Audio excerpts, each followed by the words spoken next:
Good morning, sir. Yeah, good morning. So, are there any questions, doubts?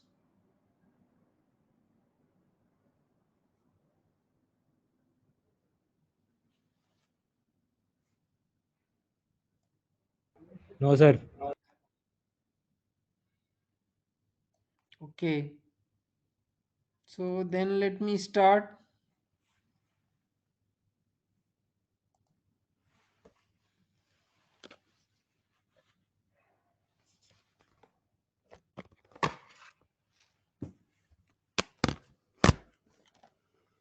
Yeah, so the last class I had discussed the basically two-noded truss element and its application, and now we have seen how to solve problem, and also we develop the element level governing equations. And once we have that, then we can solve any problem. We can discretize the given domain into number of elements, assemble all the elements, then impose the boundary condition and solve the equations for nodal degrees of freedom and reactions, and then do the processing and get the displacement at any point within an element, and also the strain and stress. So that is what we discussed in the last class. So today I am going to start with now. So that was a two-noded truss element. So we have a linear interpolation of the displacement field within the element. So it is not necessary that we use only that element, but we can also use the element with higher degree polynomial approximation for the displacement within an element. So one such element is a three noded truss element. So today I'm going to discuss that.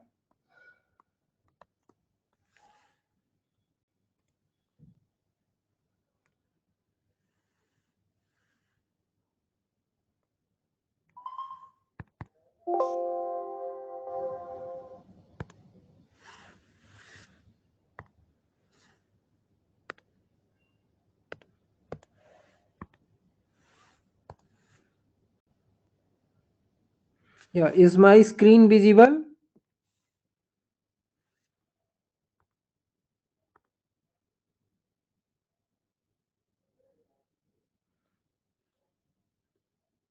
Hello, is my screen visible?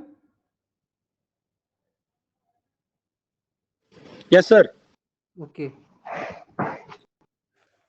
So I'm going to discuss today this three noded truss element. So last, no, the earlier we have developed the two-noded truss element, and today I'm going to discuss the three-noded truss element. Sometimes we also call it as quadratic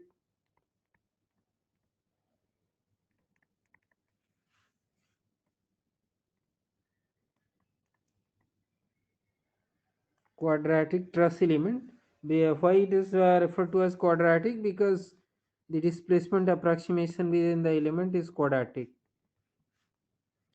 So now because quadratic means we will have three terms in the displacement approximation. So there would be three unknown constants. So corresponding to three unknown constants, there should be three elemental degrees of freedom. And since the primary variable is only u, so if we have u basically as the degree of freedom at each node, so we have to have three nodes to represent a quadratic approximation of the displacement within the element. So in the quadratic element, basically you will have three nodes. So see, these are the one at the earlier we had only this nodes at the end. Now we have the node at the center also. So node 2 is at the center, and the local coordinate is capital X, and the displacement in this direction is small u. And of course there is a distributed force Q. So that is there, and let us say this length of the element is L. So this node 2 is located at a distance of L by 2 from the left end, and total length of the element is L. If you look at the forces, so since this element is part of no structure, so there would be some element on the left side and there would be some element on the right hand side. So the element on the left would exert a force here, and let us say that is q1 e. Superscript e is for the element e, and similarly the right side element would exert a force on this element. So let us say that is q3e. 3 is the local node number, and at each node we have 1 degree of freedom, that is value of displacement at each node. So let us say that is u1. I'm putting superscript e for element because we have next in the discretization and assembly global node numbers, so I want to differentiate with that. So let us say this is u2e, and for this node we have u3. So these are the basically, as you see, the element has 3 degrees of freedom. The degrees of freedom are values of u1e, u2u, and u3. So each node having a single degree of freedom, and the element as a whole has got 3 degrees of freedom. So nodal degree of freedom is 1. Nodal degree of freedom is actually 1, and the elemental degrees of freedom are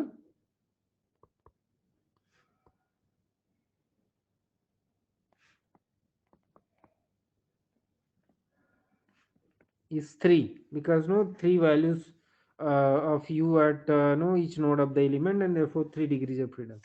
So with this, once we think of this element, then next we look at the approximate solution. So approximate solution within the element for u. So approximate solution, the integral functional is the same. So you already know that the highest order derivative of u in the integral functional is first derivative. So whatever we assume, it should be differentiable at least once. So we are adding more term over here. So we take u equal to a0 plus a1x. This we took earlier. Now we are adding one more term, a2x square. This is to improve the accuracy of the element or the convergence rate of the element. So earlier, no, for the linear truss element or two-noded truss element, we had only these two terms, because for the element we had 2 degrees of freedom. So there were two corresponding constants, a0 and a1, a0 and a1, and now we are, since dealing with element with three nodes and each node 1 degree of freedom, so total 3 degrees of freedom for the element. So we are having these three terms in the solution with these three constants, a0, a1, a2. So the first step is to express these constants a0, a1 and a2 in terms of the values of the variable u at node points. So first we know that u is nothing but equal to u1e. Of course that is also an unknown, but we are expressing, no, we want to express the, why we do this, because constants a0, a1, a2 do not have meaning of the displacement. So we want to replace these by the values of displacements at the node point. So when we solve the equation, the solution directly gives us the values of the displacement at the node point. So that is why we do this. So first we know that u equal to u1e at capital X equal to 0. And so this will give you, in this expression here you put u1e, and right hand side you put x equal to 0. So you simply get basically a0 equal to u1 into e, and let us say call this as equation 1. And then we have u equal to u2e at x is equal to l by 2.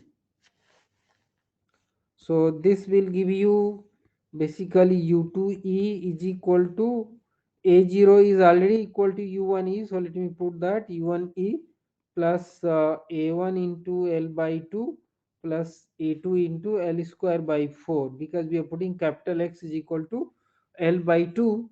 So you will have this. Now this equation we can write, now take this term to the say no, one side, and keep these terms on the other side, and also divide it by l by 2. So you can write this equation as a1 plus a2 into l by 2 is equal to 2 by l into u2e minus u1e. So you can write this equation like this. So you are taking this, say to the u2e side, and then dividing the whole expression by l by 2. So this is what you get. Let us say call this as equation number 2. And then third condition is that u equal to u3e at x is equal to l. So from this you will get u3e is equal to, now if you put the value of no, this a0 is already u1e, so we know that u1e, and plus we have a1 into l plus a2 into l square. So similarly, the way we did the equation 2, you can take this to u1e to e3 side and divide the whole expression by l. So you will get a1 plus a2 into l is equal to u3e minus u1e and whole divided by l.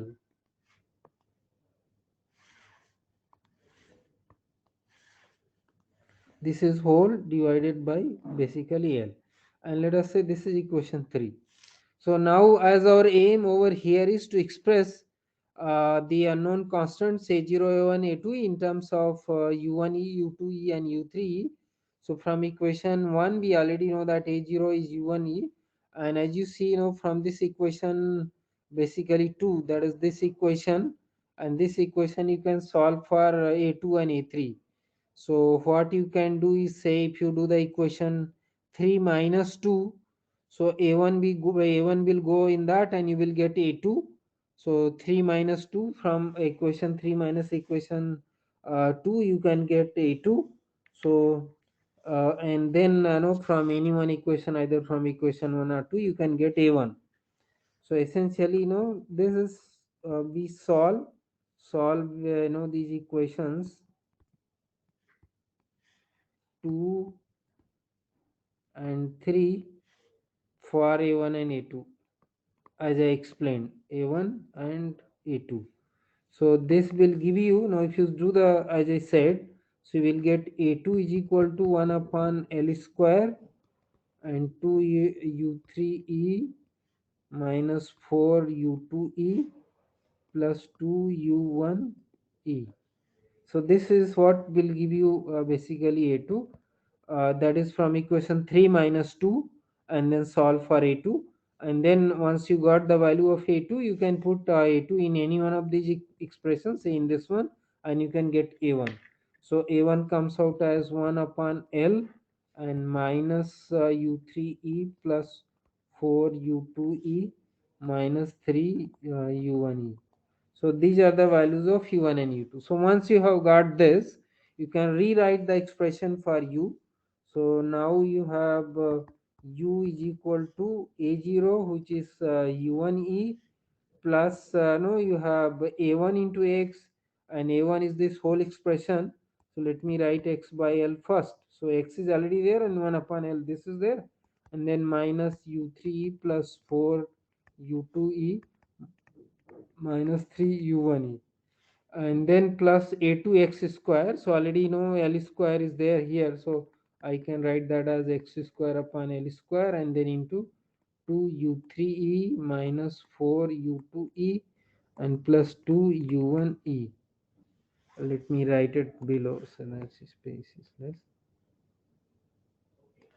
so I'm just writing it below that. So this is x square upon l square and 2u3e minus 4u2e plus 2u1e. So this is what you can do. And now as usual, in the finite element approximation, we take the coefficients of u1 together, coefficient of u2 together, coefficient of u3 together, and then call those as the shape functions. So now you will see u1 is equal to, if I take the coefficient of u1e together, so from here I will get 1, and from here I will get minus 3x by l, no, from this one, so minus 3x by l, and from here I will get 2x square by l square, so plus 2x square by l square. This is, and then u2e, so the coefficient of u2 here, as you see, 4x by l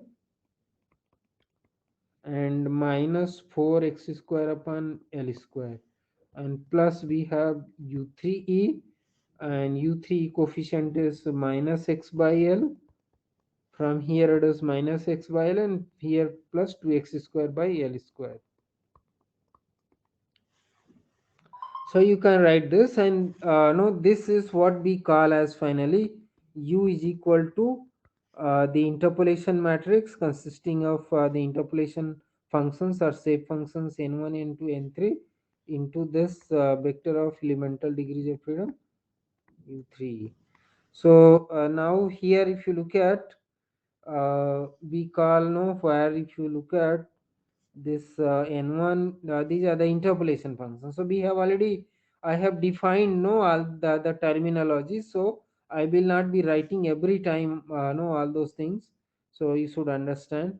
So where u1 is 1 minus 3 x by l plus 2 x square by l square, and n2 is 4x by l minus 4x square upon l square, and n3 is minus x by l plus 2x square upon l square.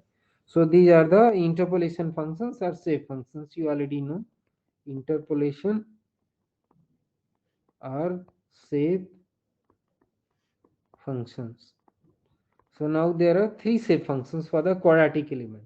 For the two-noded linear truss element, we had only two shape functions n1 and n2. Now we have n1, n2, and n3. And earlier n1, n2 were linear. Now if you see n1 and n2, they are quadratic because they also have this x square term here, x square term here, and x square term here. So before I move further, so we can write, of course, no, u equal to n. We call it as the interpolation matrix H, and the vector of elemental degrees of freedom as dE. So in this equation we can say H is the interpolation matrix. So already we have defined earlier what we mean by H, and dE for this case is u1e, u2e, and u3e. So now having done this, let's first look at the properties of these shape functions n1, n2, n3. So earlier, if you remember, we had said for the two-noded truss element, n1 is unity at node 1, 0 at node 2, in between it's linear. And similarly for n2, we had said that it is 0 at node 1 and 1 unity at node 2, and in between it is linear. So similarly, now let's look at the properties of these quadratic shape functions. Properties of shape functions.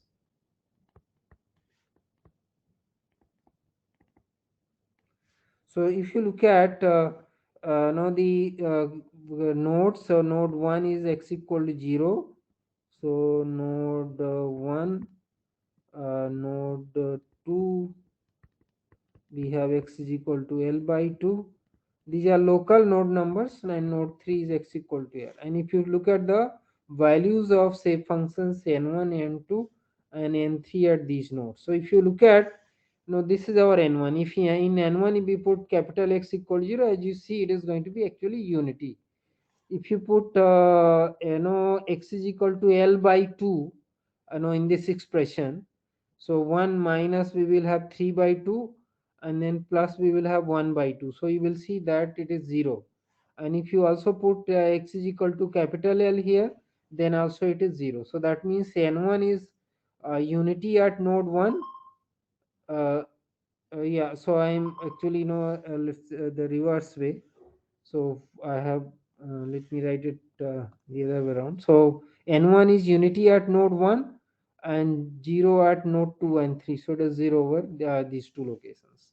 Now if you look at n2, so n2 is, if you put x equal to 0 here, it would be 0. And if you put x is equal to L by 2, so first term will be 2 minus you will have 1. So it would be actually unity over here. And then if you put x is equal to L, it is 0. So n2 is 0 at node 1, unity at node 2, and 0 at node 3.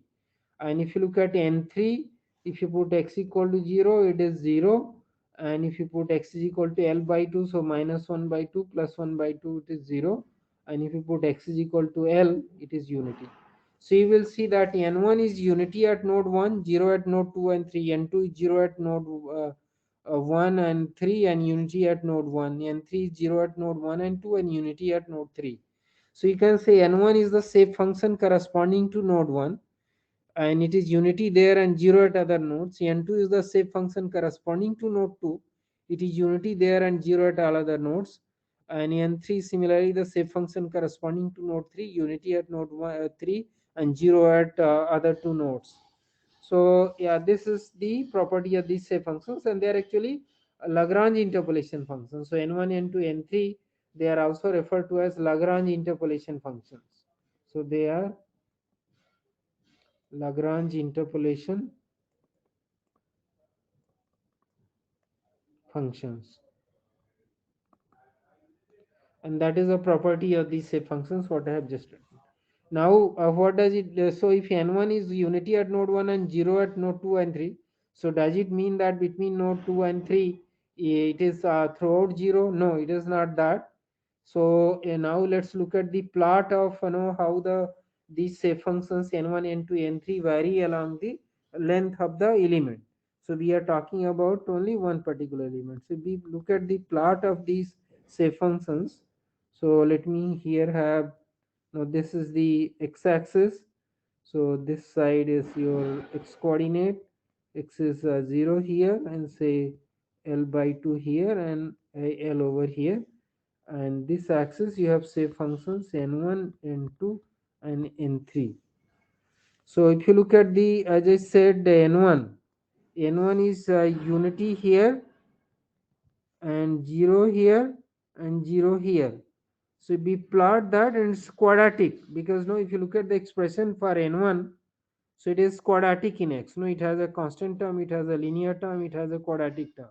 So it is quadratic. So in between the variation would be like this. So this is the plot of actually no n1. Now if you look at n2 is 0 at no node 1 here, and node 3, and unity at basically no, if you extend this line, so unity at node 2, that is this location. So n2 would be something like this.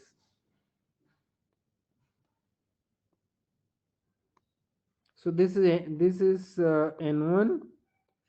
This is the plot of n2, and n3. If you see, it is unity at node 3. So one point there, one point here, and one point here. So n3 would be like this. This is the plot of n3, and the n2 is, let me, so this is n2. So this is the plot of n1, n2, and n3. So as you see, they are quadratic. N1 is this is how n1 is varying. Why I am plotting this? Because these shape functions determine how the displacement is going to vary along the length of the element. Given the values of u1e, u2e, and u3, how the displacement is going to vary along the length of the element, that is determined by this shape function, and that is why they are known as shape function, because the shape of variation of u along the length of the element is determined by these functions. And they are also known as interpolation functions, because the displacement anywhere within the element is interpolated with the help of these shape functions and the values of u at node 1, 2, and 3. So now this is yeah, the interpolation. And then now if you look at the strain, so epsilon xx is du by dx. So du by dx will be, you simply have to differentiate this interpolation. That is, what you have got over here. So we need to differentiate this. Here d is values of u at node point, so that is independent of x. This is only the function of x, so we have to just differentiate that. So we will have no dn1 by dx, dn2 by dx, and dn3 by dx, and then the vector of elemental degrees of freedom u1e, u2e, and u3. So the meaning of this expression is basically that no, epsilon xx is equal to du by dx is equal to dn1 by dx into u1e plus dn2 by dx into u2e plus dn3 by dx into u3e. So that's the meaning. When you multiply this with this, so you get an this kind of expression. So what we do is we call this as B into DE, where B is no this and DE is this. B is referred to as no strain displacement matrix. I have defined the, so I am using the same notation.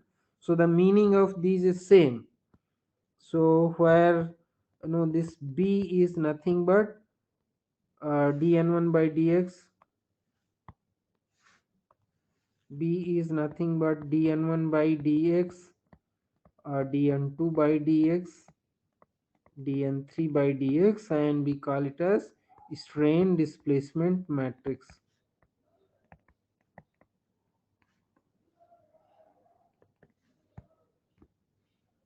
So we have defined already, so it's the same terminology which we used earlier.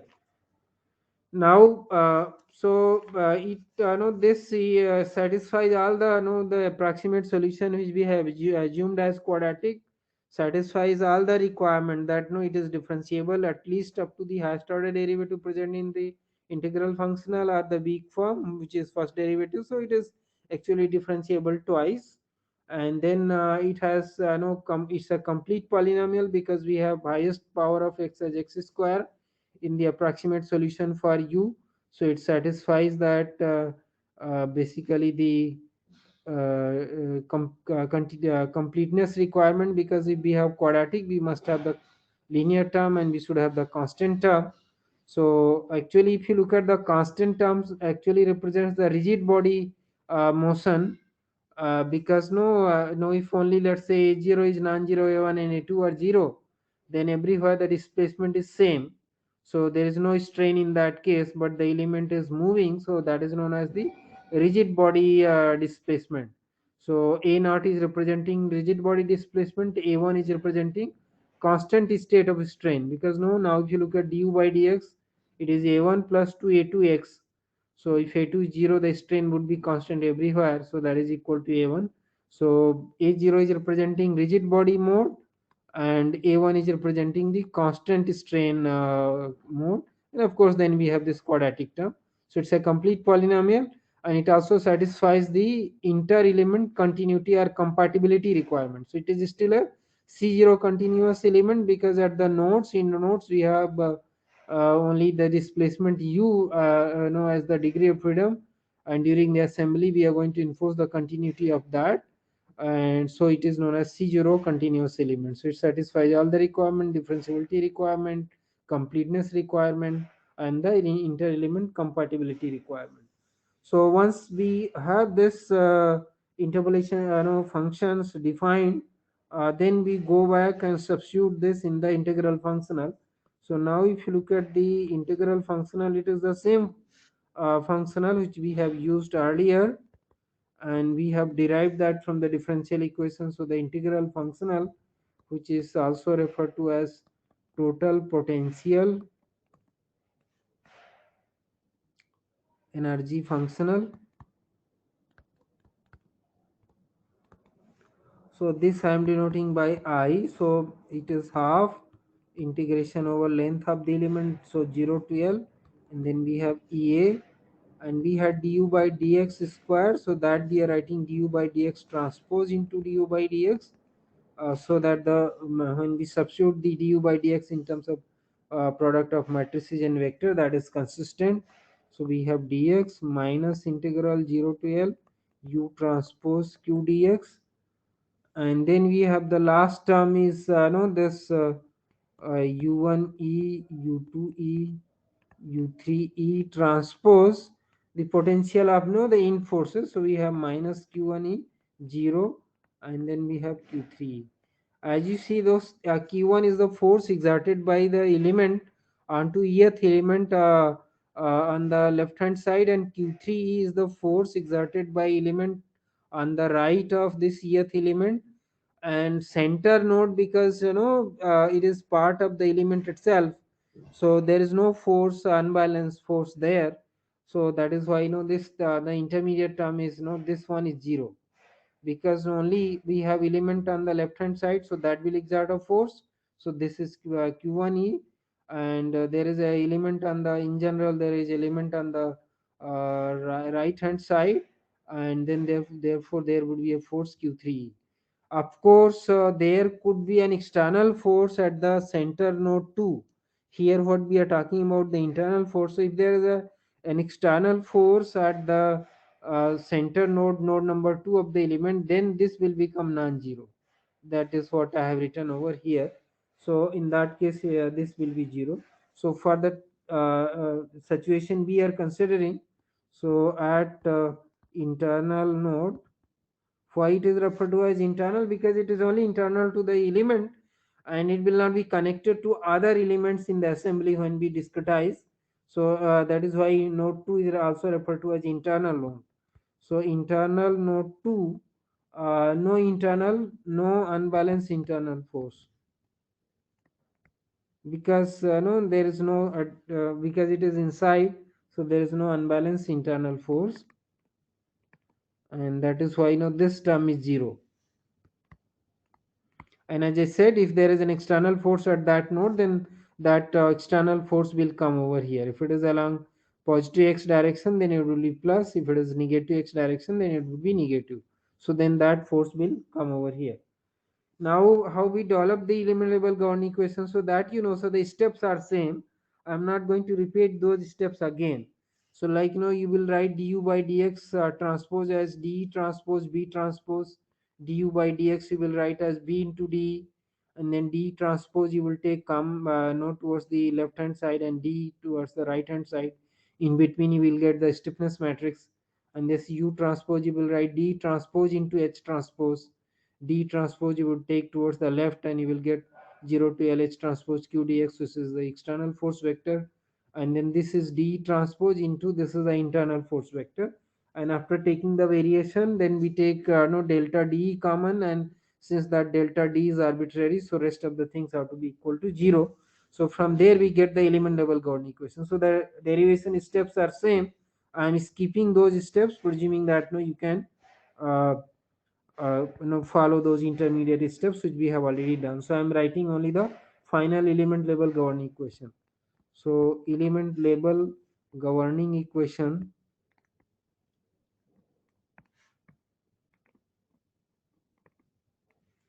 is going to be the form of the element level governing equation is going to be the same.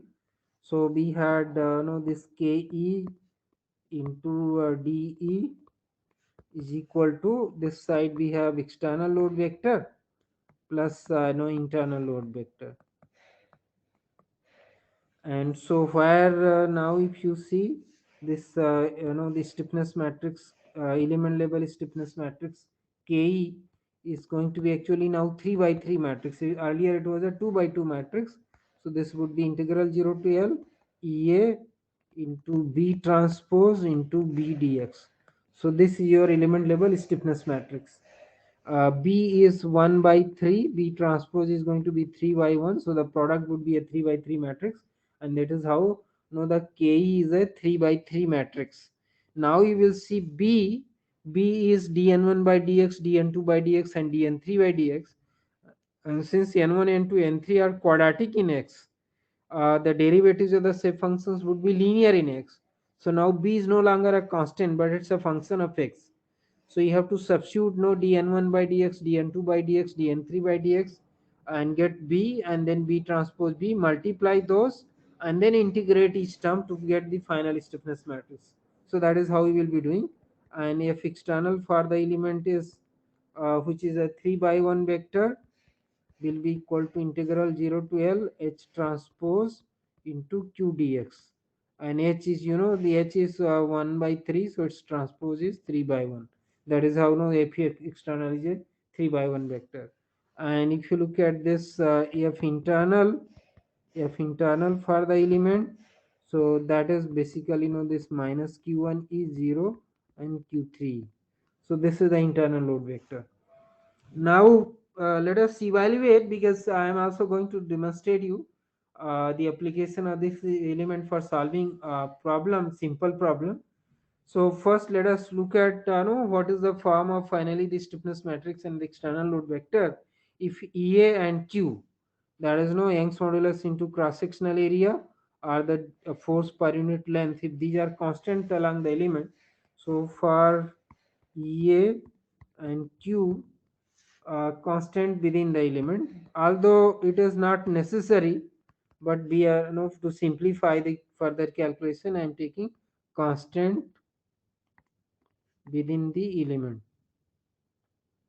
So if these are constant, then I just said you can take this a out of the integration sign, and you will write no B transpose into B, so that would be a 3 by 3 matrix. So that no, that means for this case when you write KE is a constant, so it can be taken out of the integration, integral 0 to L you will have, and when you multiply that you will get dn1 by dx whole square. That is when you do B transpose into B, you will get this dn1 by dx into dn2 by dx, and dn1 by dx into dn3 by dx. So this is the first row. The second row would be dn2 by dx into dn1 by dx, and then dn2 by dx whole square, and then dn2 by dx into dn3 by dx. And this will be, so this is straightforward multiplication. So I think you can do yourself. This will be dn3 by dx into dn1 by dx, dn3 by dx into dn2 by dx, and then dn3 by dx whole square. So now n1, n2, n3 you already know. You differentiate and put them, and then you have to integrate each. Now, because the matrix is symmetric, so you have to only evaluate actually 6 terms. So you'll have to evaluate this integral, this integral, this integral. You have to evaluate integral of this term, integral of this term, and this term. So only 6 terms you need to evaluate. So if you do this integration, so finally it comes out no, EA by 3L can be taken common from all of this. So if you do the integration, I am leaving you to do that. So this comes no dn1 by dx whole square integral will come out as 7 upon 3l. So 3l is taken out. So you will have this. This will be minus 8, and this is 1. And then here you have minus 8, 16, minus 8, and then here 1, minus 8, and 7. So this is what this stiffness matrix comes out. And then similarly, if you now look at the load vector, so F external for the element, since q is constant within the element, so can be taken out of the integration sign, and then you have H transpose into dx, and H is nothing but n1, n2, and n3 dx. So if you do the integration of all these terms, integration of n1, n2, and n3, so this comes out as L by 6, 4L by 6, and L by 6. So the load vector comes out as QL by 6, 4QL by 6, and QL by 6. And since this load vector is obtained, so then you must verify these integrations. So as far as this load vector is concerned, it is obtained from the shape function, so it is consistent with the shape functions, so therefore it is known as the consistent load vector. So consistent load vector, why it is known as consistent? Because it is based on interpolation or shape functions, based on interpolation or shape functions. So you will notice that the first term is earlier for the two noded truss element, both the terms were QL by 2 and QL by 2, but here you see the first and third values are Excuse me, QL by, yes. sir. Can you please repeat the last step? F external. Yeah, so F external I said it is integral 0 to L H transpose into Q. No, we have written no this expression here. No, if you see this integral 0 to L H transpose Q dx. Since Q is constant within the elements, it is independent of capital X, so it can be taken out of the integration sign. So that is how I have written this as Q integral 0 to L H transpose dx. And if you remember, H is a row matrix n1, n2, n3, so its transpose would become a column matrix n1, n2, n3 dx. Now we have to integrate each element over here. So if you carry out the integration of n1, n1 you already know we have defined the shape functions n1, n2, n3. So this is your n1, this is your n2, and this is your n3. So if you integrate this n1 over 0 to L, you will get L by 6. If you integrate n2 from 0 to L, you will get 4L by 6. And if you integrate this n3, you will get again L by 6. So that is why these integrations are coming. N1 dx is L by 6, N2 dx is L by 4L by 6, and integral N3 dx is L by 6. So the load vector is coming as QL by 6, 4QL by 6, and QL by 6. Since this load vector is obtained directly from the integration of the shape functions, so this is known as consistent load vector because it is based on the interpolation or shape functions. So you will notice here that for the two noded linear truss element, we had got the load vector as QL by 2, QL by 2. So the total load acting over the element was equally divided. But in this case, for the quadratic element, it is not so. You will see here it is one. You will see that the center one is 4 times of these values of the load vector. So this is 4 times of this or this. So the consistent load vector is now is not coming as equally distributed load among all the three nodes, but it is because now if you see the stiffness also, so say the stiffness here earlier it was A by L minus A by L, A minus A by L, and A by L. So the diagonal elements were same. Now it is not so. This is 7. This diagonal element is 16. This is 7. So the center node diagonal stiffness is more, and also the load vector is consistent load vector is also greater. So this is what comes out as the load vector. Load vector. Is that clear? Hello. Yes, sir. Okay. So now you can also know this is a consistent load vector. Now you can also write what is known as the lumped load vector. So if external for the element, what we can do is we have this element and there are three nodes, so which are 1, 2, and 3, and the distributed load is this q, and we are taking it as constant within the element, so it's a uniformly distributed load. So the total load is q into L, and there are three nodes, so we can divide the load equally between those three nodes. So then we can approximate it as QL by 3, QL by 3, and QL by 3. So if we take the load vector like this, we call it as a lumped load vector.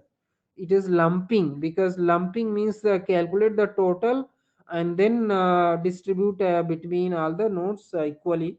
So this is known as lumped load vector. So we, of course, we use this consistent load vector, but there is a concept of lumped load vector also, and that is why I wanted to demonstrate you this. So now once we have developed the element level governing equations, we would like to use this element to solve problems. So let us look at the same problem. Excuse me, sir. Yeah, yes, please. Sir, in what specific cases this lumped load vector arises, sir? You can in all problems when you have a distributed load, you can either take the load vector as a consistent load vector or you can take it as a lumped load vector, but the consistent load vector would be more accurate, so I advise you to use consistent load vector rather than the lumped load vector. Earlier we have said no, for the two noded truss element, for the linear element, the consistent load vector and the lump load vector was same. But for this no, so for the linear elements you will always see that the consistent and lump load vectors would be same if the load is of course constant within the element. That's the condition. But in case of higher order elements, quadratic element, cubic elements, you will find that the lump load vector and the consistent load vectors would be different.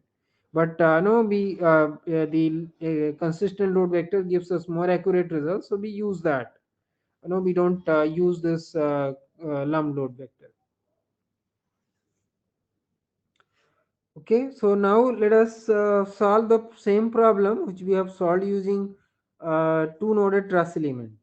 So now what I am going to do, I am going to show you the solution of the same problem using only one quadratic element and then two quadratic elements. So one quadratic element means the whole rod we are going to discretize using only one element. So now this is a quadratic element, so as such the element has three nodes. So let us say the global node numbers are 1, 2, and 3. And of course in this structure there is a distributed force q.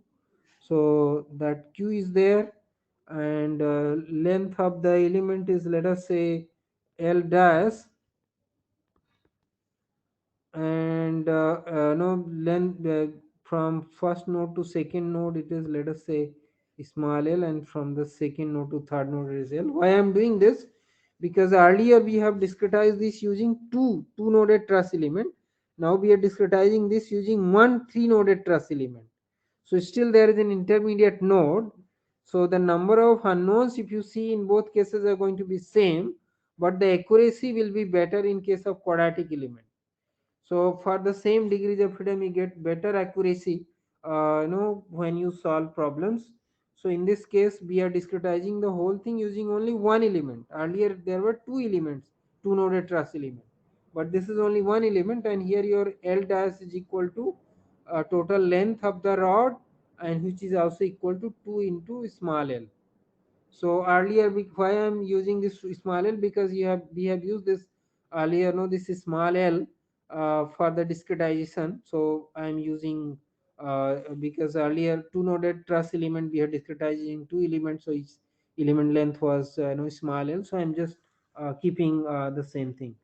So now if we look at the assembly, means there is only one element. So as such, there is no assembly per se. So you can say, the assembly means assembly of only one element. So the stiffness is EA by, now L length of the element is, here what we have is, if you see, EA by 3L, where this L is the length of the element.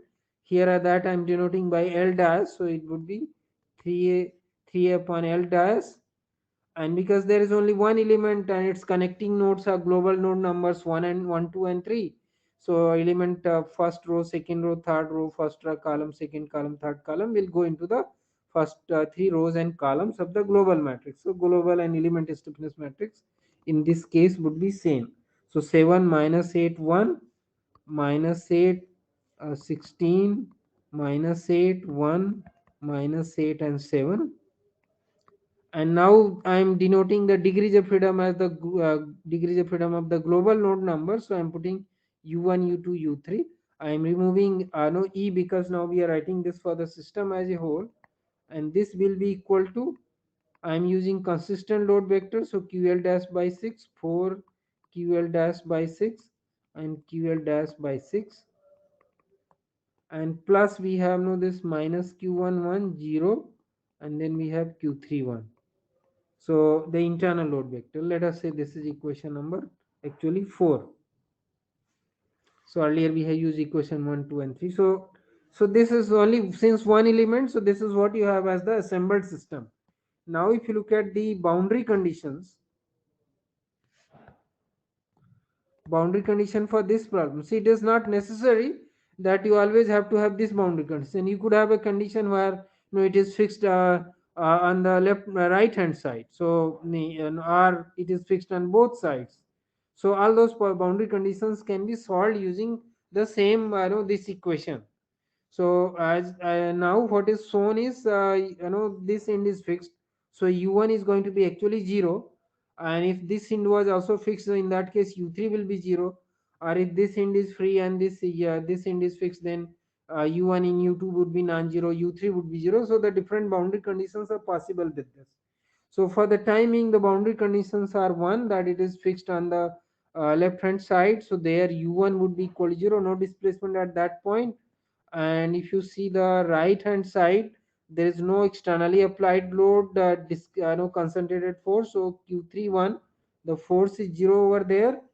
And so these are the two conditions you have in this particular case. So now if you look at the number of unknowns, so u1 is already known, equal to 0, u2 is an unknown, u3 is an unknown, q3 1 is equal to 0, so q11 is an unknown. So we have unknowns as u2, u3 and q11, and these are the three equations. No, the equation 4 is actually three equations. No, when you multiply this with the this, and take the first row of the right hand side, you get first equation. When you multiply this row with this, and right hand side, take the second row, you get the second equation. When you multiply this row with this column, and then right hand side take the third row, you get the third equation. So these are three equations. and these three equations can be solved for u2, u3 and q11. So now the if you look at the unknowns, so unknowns are u2, u3 and q11. Q11 is a reaction force. So first, as I also explained earlier, that when we are solving, so first what we can do is in equation 2 we can take equation 2 and 3. So in equations 2 and 3, the u1 term will go, contribution of u1 will go to 0 because it is 0. Right hand side, no, there is no unknown in equation 2 and 3. So you can first solve equation 2 and 3 for u2 and u3, and then from first equation you can solve for q11. So if we take equations 4 2 and 4 3, so and we will get, now the equation would be, because u1 is already 0, so when I take this, the second equation, so minus 8 into u1 is 0, so that will go. So only we will have this element of the matrix and this element of the matrix.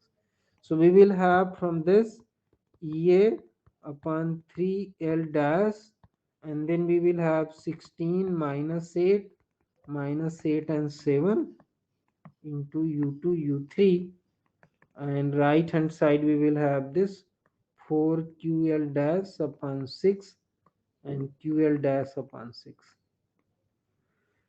So now these are the two equations, simultaneous equations, and you will have to solve these. So if you solve these equations, so you can either know any, you can elimination or substitution method, anyone you can use, and solve these two equations. So if you solve these equations, now you will get u2 is equal to 3ql dash square upon 8a. And if you put, as I said, no, I want to compare this with the result we got from the linear two noded linear truss element. So I have already said L dash is actually equal to 2L. So I know this small l is the length between node 1 and 2, and it's between 2 and 3. So L dash is equal to 2L. So if you put that L dash is equal to 2L, so you will get here 4L square. So basically then you will get 3QL square upon 2EA. And if you remember, no, if you can compare, this is exactly same what we got earlier with the linear truss element, and also through the exact solution. So similarly, if you solve for u3, that comes out as ql dash square upon 2ea, and if you substitute l dash is equal to 2l, you will get 2ql square upon ea. So this is also exactly same what we got from the two noded two elements assembly. And but only, so that means this u2 and u3 are same whether we take we discretize the rod using two noded truss elements or one three noded truss element. But in between, say between node 1 2 and 3, now the for the quadratic element the displacement is quadratic in x, so actually this will match with the exact solution. So if you write the expression for now u is equal to n1 n2 n3 into u1e u2e, and they are equal to, of course, u1 u2 u3. So if you put the values, these would be n2 into u2 plus n3 into u3. And if you put no values of n1 and n2 n3 and u2 u3 in this expression and find out the final expression, you will find this will be exactly same as what we have got, no, the exact solution. So in this case, no, the solution will match with the exact solution of the problem. So the quadratic element, because we have assumed the variation or displacement u within the element as quadratic, and the exact solution is also quadratic, so it has to match, and that is how it will match. So I leave it to you as an exercise, that no, you put the value of u2 u3, put no n2 and n3. Only thing, keep in mind that in n2 and n3 you will have l dash instead of l dash you have to put, because I have taken l dash as the length of the element, so it would be in terms of l dash, and if you put that you will get that. And once you have got this, then you can also calculate epsilon xx is equal to du by dx, and you will see that this will also match with the exact solution. And then sigma xx will be equal to E into epsilon xx. So you need to calculate. So calculate and compare with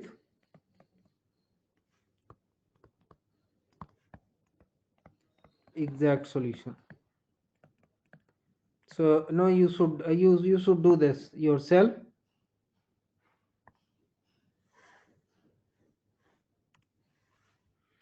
So now the same problem, let us say, be discretized, although one element itself is giving us a solution which is matching with the exact solution. Of course, no, this for this problem it is like that. No, it is always not necessary that just one quadratic element will give us the accurate solution. Suppose cross-sectional area is varying, the rod is tapered rod. In that case, the exact solution is not going to be quadratic; it will be higher degree polynomial. So one quadratic element will not, in that case, give you the exact solution. Of course, it will give you a solution, and if you increase the number of elements, then you will get the more accurate solution. Now the same problem, let's suppose, be discretized using two quadratic elements. So I'm just going to demonstrate you how the equations would be set up. I'm not going to solve it completely. You have to do as a homework problem. But I will show you how to do it so that you understand how the element level equations are assembled, and the further solution is done. So now if we model the same problem using two element discretization, two quadratic elements, two element discretization. So this is discretization, means dividing the total domain into a number of elements. That is also known as the discretization or meshing. That we are discretizing the whole domain into a smaller subdomain, and that process we call as discretization or meshing. So now the same rod I am discretizing using two elements. So and each element has got basically three nodes. So this is the first element and this is the second element. So let us say the global node numbers are 1, 2, 3, 4, and 5. These are global node numbers.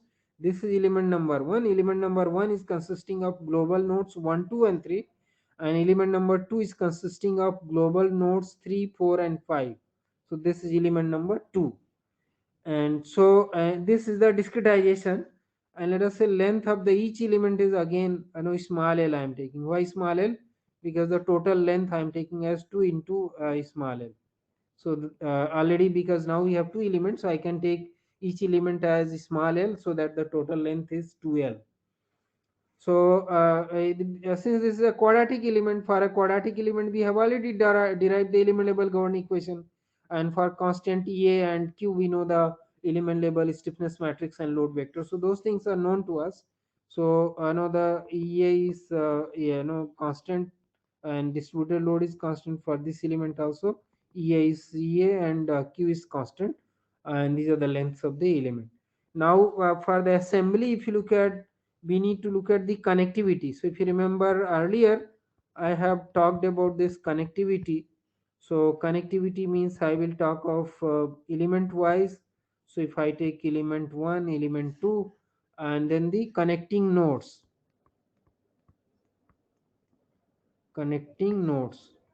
they are the local nodes 1, 2, and 3.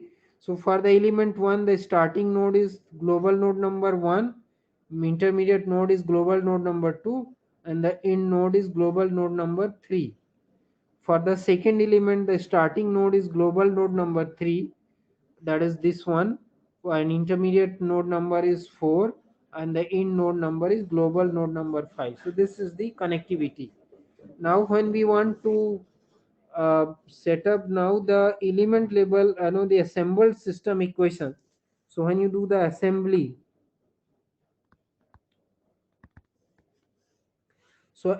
you will see that now there are total 5 global nodes, 1, 2, 3, 4, and 5.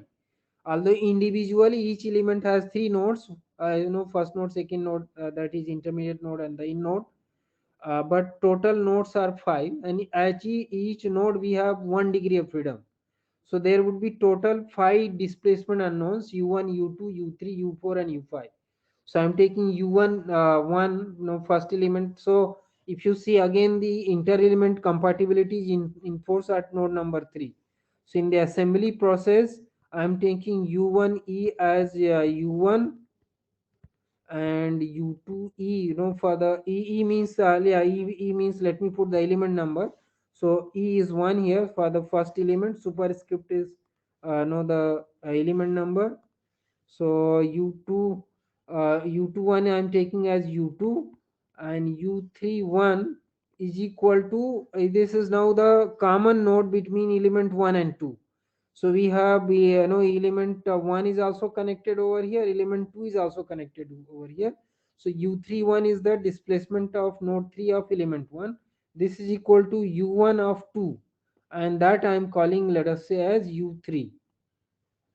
And then we have U2 of 2 equal to U4, and U3 of 2 equal to U5. So this is your element number, and these are the local node numbers. So for the first element, 1, 2 and 3 local node numbers, they are equal to corresponding global degrees of freedom U1, U2 and U3. And for the second element, superscript, that is, this is the second element number, and the subscript 1, 2 and 3 are the local node numbers. So U12 equal to U3, U22 equal to U4, and U32 equal to U5. So these are the 5 unknowns. So now if you look at the assembled system, now the matrix is going to be 5 by 5. The unknowns are here U1, U2, U3, U4 and U5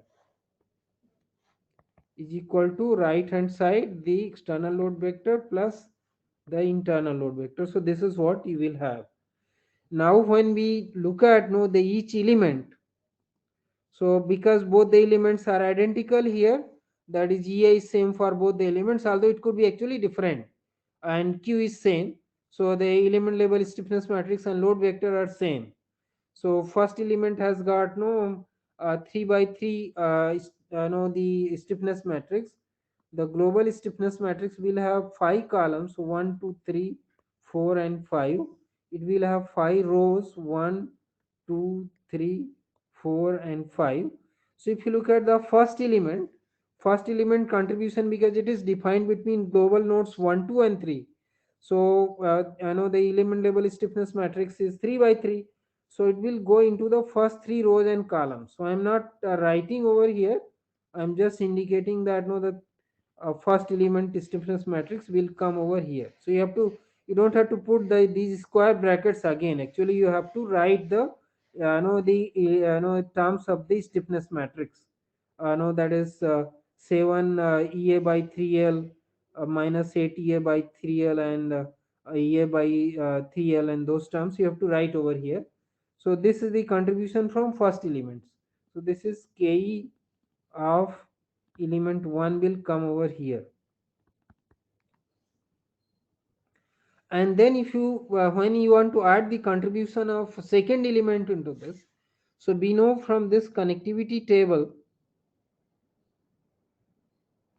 that second element, this is the element number, is defined between global nodes 3, 4 and 5. So again the stiffness matrix of basically the second element is also 3 by 3, because it's a quadratic element, and it is defined between global nodes 3, 4 and 5, and each node has got two no single degree of freedom. So the contribution of second element will go to third, fourth and fifth columns and third, fourth and fifth rows. So the second element you will see basically will go over here.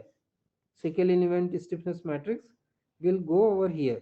So there would be addition here. At this place there is going to be addition, because this third row and third column of the stiffness matrix will have contribution from both first element, and it will also have contribution from the second element. Other places of course it will go as it is. So this is Ke of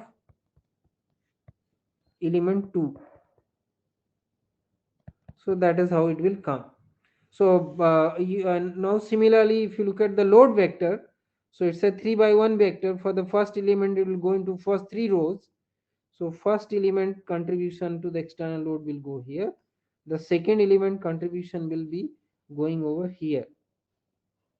So here there would be again addition here, because no, there is a contribution from both the elements. And then as far as the external load vector is no, internal load vector is concerned, q11 0, and here we'll have q31 minus, we will have q12, and then 0, and then you will have q23. Yes, sorry, q32, the superscript is element number. So this is what you will get. So I think I want you, I know, I'm just leaving as an exercise that I have symbolically shown you how the assembly would be done, but you must actually put the the k values here, of both the elements, and then assemble this. Similarly, do the assembly of the load vector and solve this problem.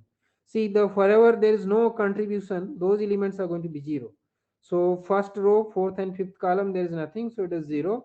Second row, fourth and fifth column, there is nothing, so those would be 0. Of course, third row, fourth and fifth column will have contribution from second element. Here you will have contribution.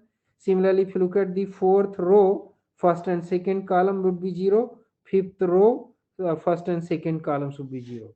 And rest all places you will get the contribution from these elements. So this is say now the equation 5. And now for this, what would be the boundary condition? We are solving the same problem. So if you look at the boundary conditions, so the boundary conditions are going to be, the left node is fixed. That is, there u is 0. So one condition is that u1 is equal to 0. And then the all other, because there's only the first node which is fixed, left side. So only this is 0. So then this u2, u3, u4 and u5, they are going to be unknown. So now there are 4 displacement unknowns. And because no, the right hand side, there is no externally applied concentrated force at node number 5, last node. So this, the second condition is that q32 will be equal to 0. And at the node 3, global node number 3, that is at this node, again there is no externally applied load p. So if there was externally applied load p along the x direction, then this difference would have been equal to p. But since there is no p over there, so basically this we will have no, this term q31 minus q12, this will be equal to 0. So these are the boundary conditions. Now if you look at the unknowns, so the unknowns are u2, u3, u4, u5 and q11.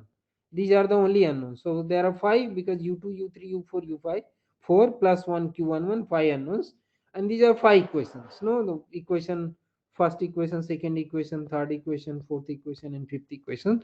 So these 5 equations can be solved for u2, u3, u4, u5 and q11. So again, first what we do is first solve for equations 2, 3, 4 and 5 from this for u2, u3, u4, u5, and then from first equation we solve for q11. So that is how the whole solution process is actually done. So I will just show you that first. I will just, let me write that what I just said. First solve equations 5.2, 5.3, 5.4 and 5.5 for u2, u3, u4, u5, and then solve equation 1, equation 5.1 for q11. So this is how whole the solution would be proceeding. And then of course now you can, if you want to find out the displacement anywhere within the first element or second element, you do the post processing. So post processing is, the steps are exactly the same what we have discussed earlier. So next you do the post processing. So this is the no how, if you have more than one quadratic element, how you do the assembly, how you impose a boundary condition, and how you solve. So this is these are the steps involved in the solution over here. So before I take another example, I want to, let's make it little more complicated in the next example. It's again the application. Suppose we have one element is quadratic element, one is a linear element, and then how we do the assembly and how we solve the equations. So that is the next question I'm going to do. But before that, let me also give you another homework problem. So another homework problem is that you need to develop steps are same. That means if you are given a differential equation, you should be able to find out its weak form. You should be able to write it, say, better residual statement, then weak form, then integral functional, and then you should be able to develop the element level Gaussian equation. So develop element level element level governing equations for solving. This is a heat conduction in a fin. So minus d by dx of Ka dt by dx plus Hpt is equal to Q. So this is the differential equation, and here T is the temperature function of x,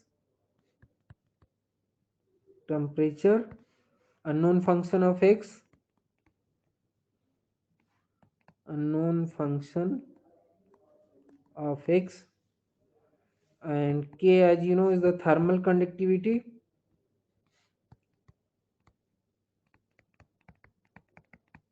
Actually, we have derived this equation earlier, so it is the same thing. A is the cross sectional area,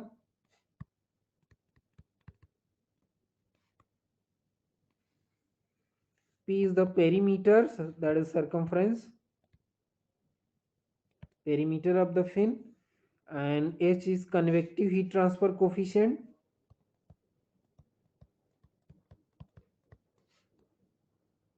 heat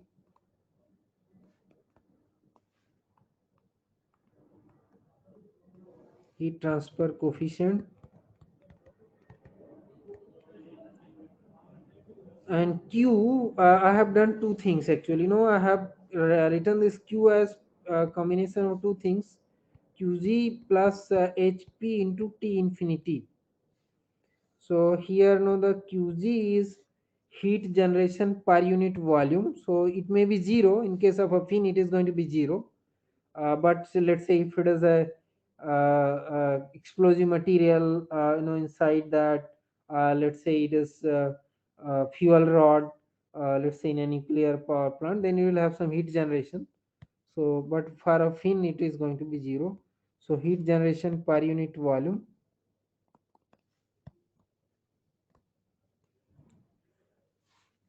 T infinity, it's the environment temperature. So T infinity is outside temperature,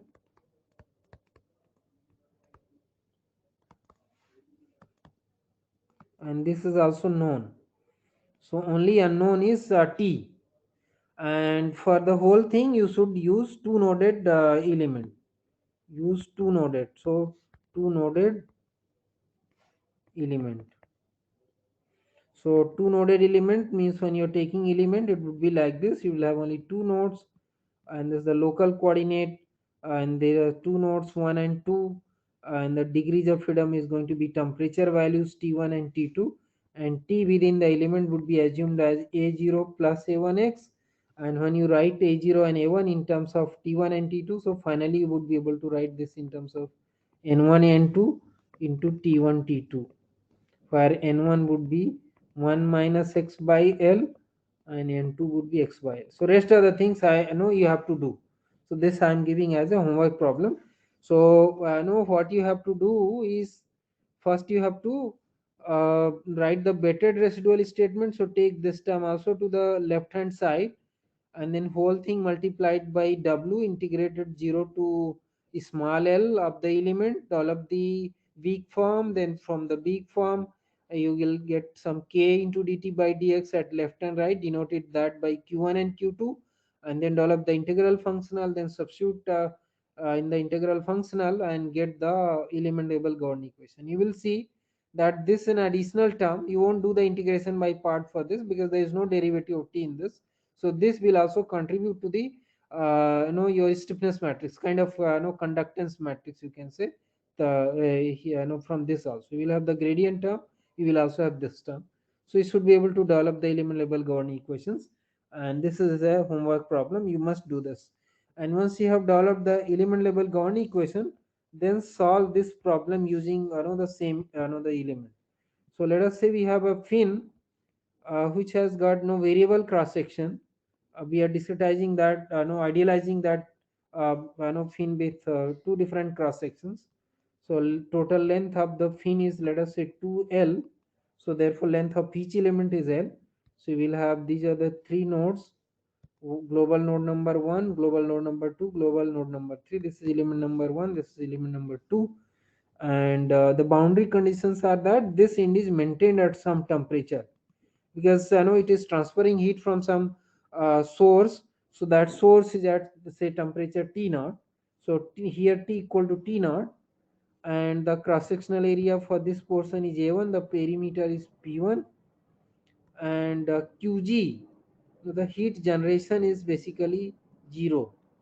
The cross sectional area for this portion is A2, perimeter is P2, and heat generation is 0 in this also. So QG is 0, and this end is insulated.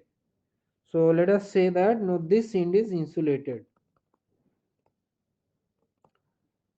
Yeah, insulated means I will have dt by dx is equal to 0 over here. So that means q, when you are writing, no, q22 will be 0. No, when you say dt by dx equal to 0, so q22 would be 0. And we are also assuming that there is no convection through this surface, no convection through this surface. Whatever surface we have here, we are not considering the convection through this. So the convection through this surface is 0. That is the additional assumption you will have to make. So now you should be able to solve this problem on your own. So now next example I am taking. So where now the problem is discretized using different elements. So far we have discussed, if a problem is discretized using two-noded truss element, how to solve it. If the problem is discretized using three-noded truss element, so how to solve it. But let's say we have a rod, the same similar kind of stiffener in submarine, or let's say a ship, warship. So you want to discretize that using different element types. Then how the solution procedure goes. So let me now take an example. Problem discretization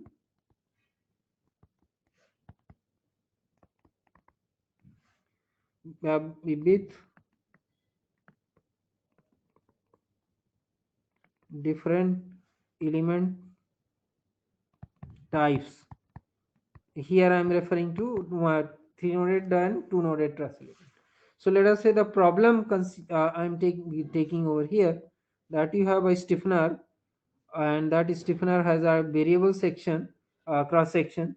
So we are idealizing that into two discrete sections. So this end is fixed, and let us say this end is also fixed. The Young's modulus is same, but the cross sectional area is A1, let us say. And for this, the Young's modulus is same, that is E, but the cross sectional area is, let us say, A2. In this portion, there is a distributed force, maybe the drag force from the water which is coming. So let's say that is Q, but there is no force in this distributed force. And length of the element is, let us say, L, and length of this element is also L, although they could actually be different. So this is the problem we want to solve. But what we want to do is we want to discretize this portion using three noded element, and this one we want to discretize using two element. Although, no, when you are solving actual problems, you have to discretize this into more and more number of elements and compare the results. And when two consecutive discretizations give you the same result, nearly the same result, you say that you have enough no the number of elements in that, and every time at least you should double the number of elements. So that is how you solve the problem. So what we are going to do is we are going to discretize this using only two elements. One is quadratic element, so we'll have three nodes, and one is a linear element, has got only two nodes. So global nodes are 1, 2, 3, and this is the fourth node. This is element number 1 because it's a quadratic element, and this is the element number 2. So this is a quadratic element,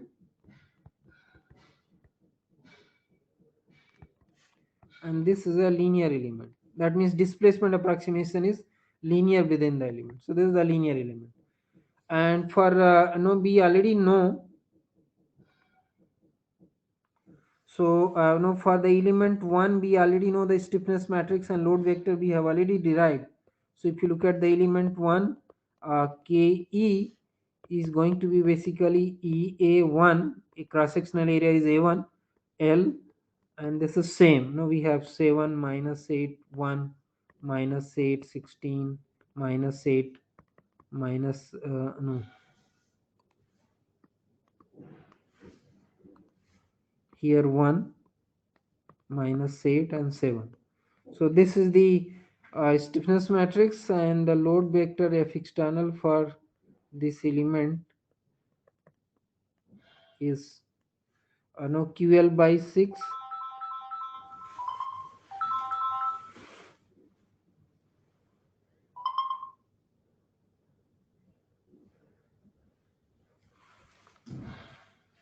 Yeah, so for the this element you have load vector as QL by 6. I think there is a less space over here, so let me write below. So F external for this element is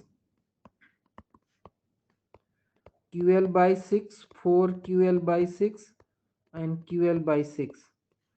And F internal, of course, if you look at F internal for this element, so would be minus Q11 0 and Q31. So if you look at the element 2 separately, the individually, it's a two noded element. So the stiffness is Ke is equal to EA2 by L, and 1 minus 1 minus 1 and 1. We have already derived this. So I am using same two noded truss element with constant EA within the element. And since there is no distributed load, so Q is 0, F external is 0 there, because there is no external applied load over that. And if you look at the F internal for this element, so F internal is going to be minus Q1 2, because now the element is 2, and Q2 2. Superscript is now element number, so that is element number is 2. So these are the element level govern, know the stiffnesses and vectors for the first element. These are for the second element. When you do the assembly, so now the total global nodes are 4, and each node having 1 degree of freedom. So the total degrees of freedom are going to be 4. So if you look at the the assembled equations, the stiffness will be of size 4 by 4. So stiffness matrix is going to be 4 by 4. The degrees of freedom are U1, U2, U3, and U4. No, now these are the global degrees of freedom. No, U1, U2, U3. So this is U1 U2 U3 is equal to U1 U2 U3, and then for the second element, no, that is U1 2 is equal to U3, and U2 2 equal to U4. So this is equal to right hand side you have, this external load vector plus you have this internal load vector. So now in both, I can take this E by L common, so I can write E by L over here. So first element is defined between global nodes 1, 2, and 3. So its first three rows and columns will go to the first three rows and columns of the global matrix. So we will have 7 A1 by 3 minus 8 A1 by 3 and A1 by 3. Another first row of first element, then second row of first element minus 8a1 by 3, 16a1 by 3, and minus 8a1 by 3. Second row of the first element. And then third row of the first element will go to the third row of the global system. So that is a1 by 3, minus 8a1 by 3, and 7a1 by 3. Now when you look at the second element is defined between global nodes 2 and 3, global nodes 3 and 4, and the corresponding to global node 3 and 4, the degrees of freedom are u3 and u4. So the connectivity is now 3 and 4. So the this particular stiffness matrix will go into third and fourth rows and columns. So first we'll E by L we are taking anyway common out. So here we will have A2 minus A2, and then here we will have minus A2 and A2. So these are the contribution from the second element. If they are getting added over here. There's no contribution here, so it is 0. No contribution here, so it is 0. No contribution here, so it's 0. No contribution here, so it's 0. So this is how the load vector will be, and the stiffness matrix. So this is the stiffness matrix, assembled stiffness matrix. Now that's the global stiffness matrix. And then here you will have load vector. So first element, the external load vector is will go into first three rows. So QL by 6, then 4 QL by 6, and again QL by 6. Second element, there was no external load, so this is 0. So you will be added here plus 0 and 0 over here. Now when you look at the external load vector from the first element is minus q11. So here we will have minus q11, and no, the same, this node is 0. Then here we will have q31. No, I have a minus. So you have q31 here minus the contribution from the second element. This q12 will also come at the same location. So q12, these two are together, q12, and then you will have q22. So this is the assembled system. That is what you get. So you should know this, and let us say this whole equation is equation number 6. Now how we solve these equations is, so the solution, imposition of boundary conditions, and then the post processing, they are similar to what I did in actually the first problem. So now if you look at the boundary conditions, so boundary condition is no, the left end is fixed, as I said. No, the original problem, node 1 is fixed, node 4 is fixed. So u1 and u4, they are going to be actually 0. So u1 will be equal to 0, u4 will be equal to 0, and then at the no, this node number 3, there is no externally applied concentrated force. If there was a force P over here, so Excuse me, let sir. us, yeah, yes please. Sir, we have class from 1100 hours, sir. Okay, okay. So I'm just uh, concluding over here. So I think I'm just writing the boundary condition. So there is no force at the node number 3. So Q31 minus Q12, sorry, yeah, Q12, this will be equal to 0. So the unknowns you would see U2, U3, and Q11 and Q22. So these are the four unknowns. You solve first equation 2 and 3 for u2 and u3. Then from first equation you will get q11, and from the fourth equation you will get q22. So this is how the solution will proceed. And yeah, I'm stopping here. So thank you all for your attention, and of course know if there are any questions and doubts, since you have class starting at 11, I'm concluding here. If you have any questions and doubts, you can ask in the next class. Thank you all for your attention.